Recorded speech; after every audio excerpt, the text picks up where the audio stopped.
Welcome back to the SEO Weekly, where queries are weird, advice is controversial, and everything depends. I'm your host, Garrett Sussman of iPullrank, and I missed you. I've been gone for a month on parental leave. It was awesome. I was with my daughter. We were bonding. It was fantastic, but a lot has gone on in the world of SEO. MozCon happened. Olga Zarzenik got her content pretty much stolen by Chris Palmer, who tried to sell it as a book. Lots of tool updates. But last week, the helpful content update was dropped, and today it's happening. I'm going to talk all about it because there is a lot to unpack. Let's dive in. So, 11 years ago, Panda update. Major algorithm update that rocked the world of SEO. 11% of all search results were flipped upside down. And that algorithm update was all about getting rid of low quality content. We're talking copycat content that was stolen from other websites, like very low, thin, ridiculously bad content. Gone. Changed everything. Kind of the birth of content marketing and the way we think about a lot of website content strategy today. So on Thursday, Google rolls out on their Search Central blog that they are going to start today the helpful content update. And a lot of SEOs will tell you that this is long overdue. But basically, with the advent of AI-generated content and SEO-focused content, there seems to be a search result problem. We're starting to see a lot of crappy results that kind of really game the system, and Google wants to nip it in the bud. So, what is this update? Well, over the next 2 weeks, Google is going to start rolling out this update, which will evaluate entire websites with a new signal. This is site-wide. This is not page by page. It's going to look at the entire website, and it's going to determine using machine learning. Now, MUM is not included in this. It's going to determine whether a site has mostly helpful content or mostly unhelpful content. And then it's going to classify that site as such. And that weighted signal, so not like a binary, yes it is, no it isn't, you're screwed, you're not screwed. Weighted signal, so sometimes it'll mean more and mean less, will influence how that site ranks. Now what's really interesting is it's site-wide. So if you have 2 or 3 awesome, kick-ass posts, like really, really helpful content, but then you have thousands of really unhelpful content, that's gonna hurt you. And it's gonna take you a long time to recover, because the only way to recover will be to remove all of that unhelpful content. Now, this is continuous. It's always gonna be checking. So it might take months for you to get classified, and it might take months for your classification to change. But this potentially could be a major game changer in the SEO industry. So let's look at how you can determine whether your content is helpful or unhelpful. So with Google's guidance on how to produce helpful content, they kind of break it down into 2 different buckets, positive and negative. The first is focus on people-first content. Does your content speak to a specific audience? After reading your content, is the user actually satisfied and get the answer that they were looking for? And then kind of, does your site have a general primary purpose or focus? One of the kind of suggestions here is that Google is going to reward websites that really only focus and stay in their lane on one topic. If you're just trying to throw a bunch of content at the wall to see what sticks, what ranks, what drives traffic, that's probably not going to work going forward, which leads to the second part of Google's recommendations, which is avoid creating content for search engines first. We hear a lot about, what's the word count for a specific, keyword? How many times do I have to mention the keyword? LSI keywords, which we already know are BS anyway. Google kind of lets you know that you shouldn't be writing specifically for search engines. One thing that they explicitly call out is you should not be using automated content. Hint, hint, AI, GPT-3, any sort of automated, not a human writing it, content. Now, there's been questions as to whether or not Google can identify AI, automated generated content. I've heard, my opinion and what I've heard from other folks is, yeah, they probably can. First off, if they can create their own AI content, which obviously it's Google, and we've seen in some of the knowledge graphs, for instance, if you look up London, you'll see Cindy Crum pointed this out in one of her presentations, that without attributing it to Wikipedia, Google actually produced some generated content for some of these knowledge graph explanations. That's AI. They can probably find what yours is. So when you're creating content, I think now is the time to look through your website. And if you have a massive website, this is going to be a challenge and it's going to take time. But you need to look through your website and find out where content doesn't highlight original ideas, expertise from people who know what they're talking about, and go through it and remove it, because that's the only way that it's going to help your rankings. Now, as we mentioned, this is a signal. This isn't like a defining factor, but if you, after 2 weeks from now, start seeing your rankings and your traffic starting to slide, chances are you have a lot of unhelpful content on your website and you've earned that classification. We're going to be diving into this in iPullrank, so if you want to kind of touch base, you reach out, talk to us. We can definitely help you out and figure this out. That said, there were two really interesting deep dives. So Will Reynolds of Seer Interactive and Gabe, consultant based out of Jersey, actually spoke to the team and got even more insights from Danny Sullivan about how this was going to impact search results. Let's see what they had to say. So who does Will think will be impacted? He thinks publishers who are focused on a very broad range of topics. So think Forbes or CNET, or maybe even, like Tom's in the e-commerce industry. Sites that exist to collect and monetize organic search traffic without providing any unique value at all. So think about people that aggregate information. They're only aggregates. They don't provide anything themselves. And finally, sites that leverage content created with AI tools like Jasper or Copy.ai or Copymatic. Obviously, those are automated. Obviously, they're going to be geared towards search engines and not people. They're probably going to be hit. So what's Will's advice when it comes to abiding by the helpful content update? So A, you're going to want to stay in your lane. Focus on topics that are your topics. Don't try to just get everywhere where you can, because that's not going to result in positive rankings. Answer the searcher's question. Be a human. Think about what you're writing the article about and ensure that it actually addresses that specific issue in the content. And don't hack the algorithm. Don't worry about word count. Don't worry about keyword density or any of those, dismissed metrics anymore. Anyway, focus on being human. Use good grammar and spelling and structure and make it easy to read and add different media like pictures and videos and all that, but focus on the reader. Focus on the person. Make sure that you're satisfying whatever they searched for on Google and clicked on your article, that they got what they were looking for by the end of it. So Glenn reiterated a lot of what Google said in the blog post and some of the stuff I addressed with Will. One thing that he predicts that will happen going forward is that Google will potentially use more site-wide metrics in how they evaluate for rankings. It's going to be really interesting to see how the sites like Forbes or, Mashable or any of these just a news site like a New York Times that does politics and world news, but also has wire cutters that are all on the same website. How is this going to impact the way Google surfaces their content? Are you going to be able to subfolder it in a way that's going to benefit you? The other thing, finally, that a lot of people are concerned about is Google doesn't always get it right the first time.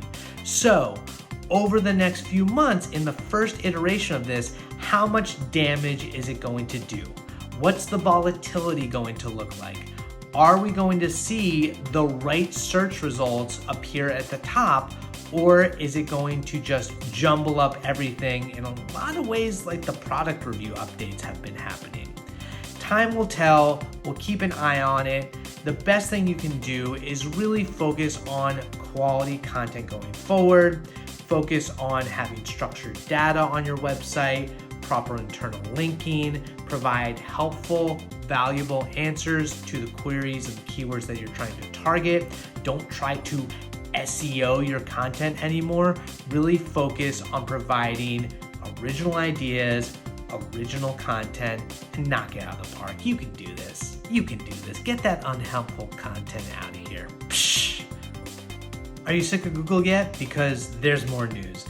Before the whole helpful content update smorgasbord of fun, a couple weeks ago, Google actually let us know that they're now using MUM to improve their featured snippets. So on the one hand, they're using this concept of consensus, of whether or not across a bunch of high quality, respected topical authority sites, something that's considered the definitive answer is a consensus, will most likely have one of those sites get the featured snippet. But it can basically confirm that everyone's saying the same thing. This is consensus answer. There it is. On the other side of that, there are certain times when you might ask for a question that doesn't have an answer, right? But Google wants to provide you with the result with the right answer. So now they're going to actually indicate that there's no real answer for this. Basically, it's Google's way of saying, you know what? It's okay that I don't know the answer to this. So that's what they're going to do, and MUM is going to help them do that more effectively.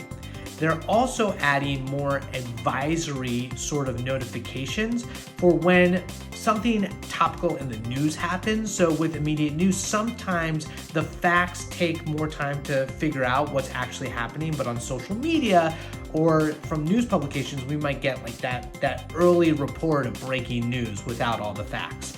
Google's now going to kind of annotate that to let you know that all the facts have not been collected as of yet. They're also trying to improve their information literacy tools. So their Fact Check Explorer, their reverse image search, their About This result. Specifically, they're expanding the About This result to provide even more information to ensure that the answer or the source of the content is accurate and correct. So you'll be able to click on that and learn where the source of the information comes from. They'll continue to build that out over time.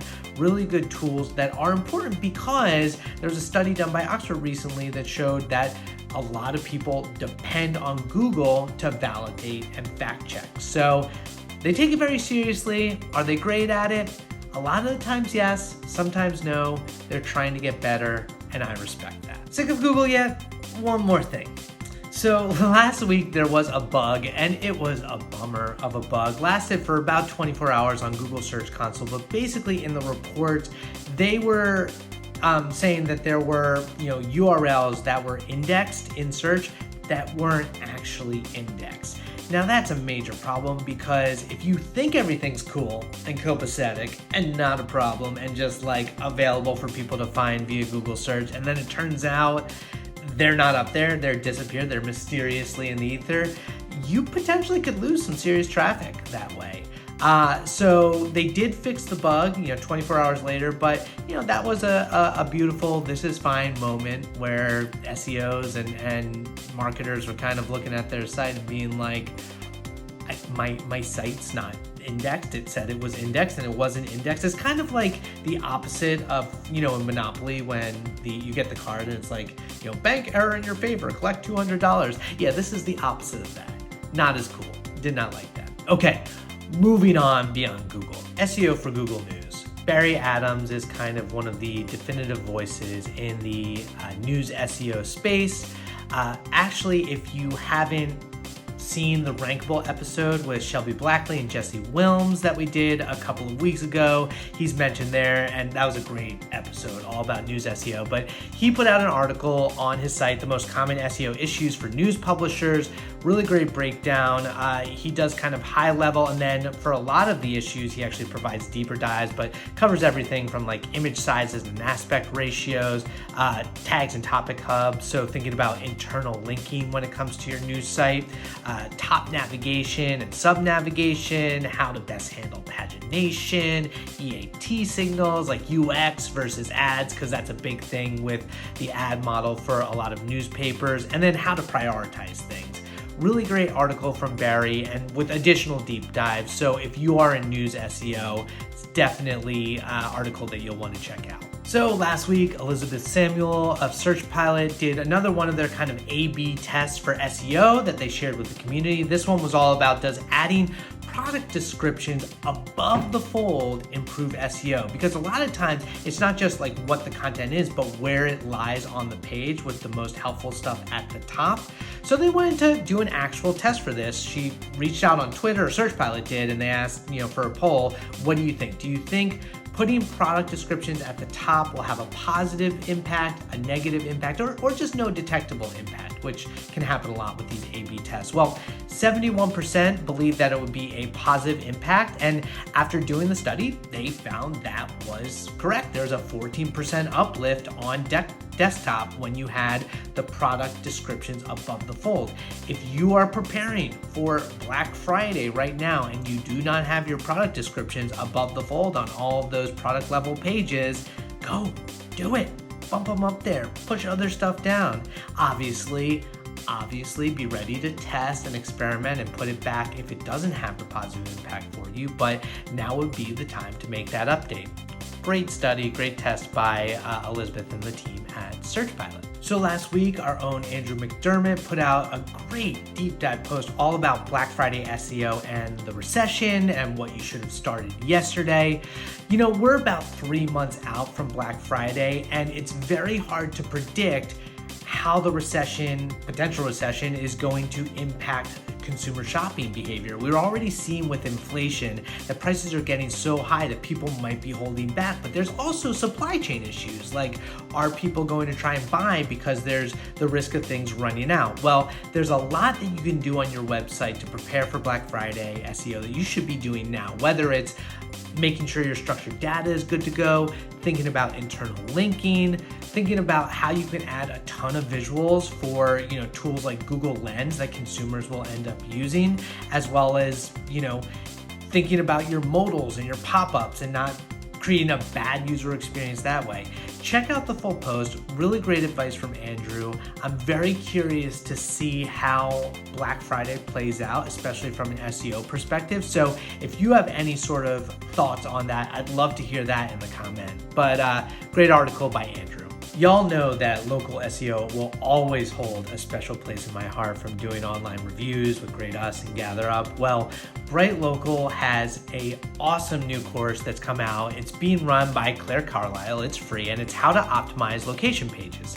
And in this course, you're going to learn, what a location page is and why we need them, what to include for an awesome location page rather than, just your average boring one, schema for location pages, tools and tips for scaling location pages, and how to monitor the pages and keep them updated.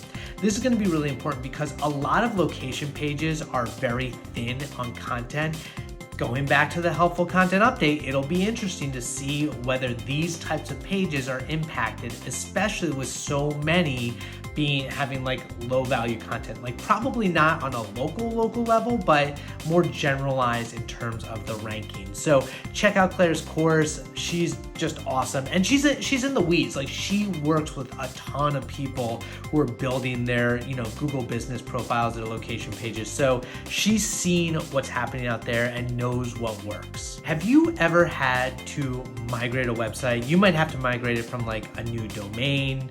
You might have to migrate it to a content management system, like from WordPress to Wix, or even a hosting provider. So could give you huge upsides, right? Like faster hosting provider or more flexibility on your CMS or a better brand recognized domain name, but it can be a disaster. Like you do it wrong and your rankings can tank. It can hurt and it can be really hard to recover. Something that we've worked with at iPullrank a bunch with website migrations. So we kind of know it inside and out to make sure you have all of your boxes, your T's crossed and your I's dotted to do it right. But Chris Green wrote this awesome in-depth article for Wix all about what you need to do to have an effective website migration. Now he does also deep dive into specifically from WordPress to Wix, which is really smart, but all the information there is incredibly useful. I thought it was a great article. Definitely check it out if you have any sort of big website migration coming up, because you do not want to mess that up. It's not going to be good. And finally, I love the tool creators and the SEO Twitter community. Lily Ray of Amsterdam Digital was like, does anyone know of a tool that can like take a domain, subfolder, visualize all the entities that it ranks for? Seems relevant again for this helpful content update. And so Lee Foote was like, yo, I got you, Lily. So he took her data and created a way to extract entities from up to 1,000 URLs per day for free. He's still working on the visualizations and it is in beta, but you know Lee is gonna just knock it out of the park once it gets all together. You can check out that free beta on his Patreon. So there's a link in the show description notes for that. But you know, entities are fun and interesting and important for SEO. Especially, did I mention the helpful content update? Check that out. Awesome work, Lee. And way to help out, Lily. Good work, man. That's it. Another SEO Weekly in the books. I'm so happy to be back, and I will be doing this every week. One thing is, while I was gone, I recorded a ton of awesome rankable episodes with some of my favorite SEOs. So please go check them out on the YouTube channel. I talked to Miriam Jessier all about image SEO. Cindy Crum, Crystal Carter, talked about entities and mum. Lydia Infante, we talked about e-commerce. I mentioned Shelby Blackley and Jesse Wilms, all about news SEO. And most recently, I talked to Lazarina Stoy, all about Google Data Studio reporting for SEO and data science, specifically fuzzy matching. It was such a fun, great interview. Next week, I'm talking to Rachel Tackman, all about machine learning. Got plenty more coming up, but those interviews are a lot of fun. We've got this segment at the end now with the rapid fire rankings, asking them like quick fire hits about who do you admire and what do you like about the industry. So much fun. Obviously, a new format for this SEO Weekly. Let me know. Give me some feedback. Be brutally honest. Did it work for you? Do you like it? Do I need to change it up again? Should I go back to the way it was? I could, new format and all that. That said, thank you so much for watching. If you like this, please subscribe to the channel, give us a like, share on the social media. I will be back at you next Monday. Miss y'all. Love doing this. Catch you later.